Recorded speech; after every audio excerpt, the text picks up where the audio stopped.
Friends, இப்போ தமிழ்நாட்டில் வந்து எலெக்ஷன் டேட் அறிவிச்சதுனால பார்த்தீங்கன்னாக்கா, ஒரு தனி நபர் வந்து 50,000க்கு மேலே பணம் எடுத்துகிட்டு போகக்கூடாது. அப்படி 50,000க்கு மேலே பணம் எடுத்துகிட்டு போய் காவல்துறை வந்து பிடிச்சாங்களானாக்கா, அந்த பணம் எங்கேருந்து வந்தது அப்படின்றதுக்கான டாக்குமெண்ட் ப்ராப்பராக சப்மிட் பண்ணால் மட்டும்தான் அந்த பணத்தை திருப்பி கொடுப்பாங்க. அப்படி நீங்கள் ப்ராப்பராக அந்த டாக்குமெண்ட் சப்மிட் பண்ணலாம், 50,000க்கு மேலே இருக்கிற பணத்தை வந்து பறிமுதல் செஞ்சால் காவல்துறை திருப்பி கொடுக்க மாட்டாங்க, கவர்மெண்ட்டோட ஒப்படைச்சிருவாங்க.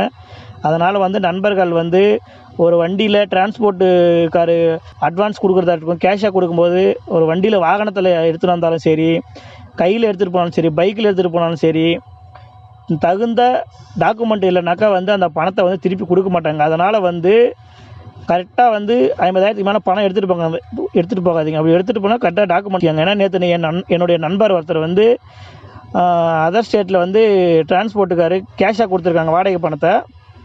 அவர் எடுத்துகிட்டு தமிழ்நாட்டுக்கு வரும்போது பார்த்தீங்கன்னாக்கா காவல்துறை பிடிச்சி இந்த 70,000 எங்கேருந்து வந்து ப்ராப்பராக டாக்குமெண்ட் சப்மிட் பண்ணிட்டு இந்த பணத்தை வாங்கிட்டு போங்கன்ட்டு பறிமுதல் பண்ணிட்டு போயிட்டாங்க. அவர் 2 நாளாக வந்து இந்த 70,000 வாங்குறதுக்காக திரிஞ்சிட்டு பாவம், போலீஸ் ஸ்டேஷனுக்கும் அதுக்கும் இதுக்கும்.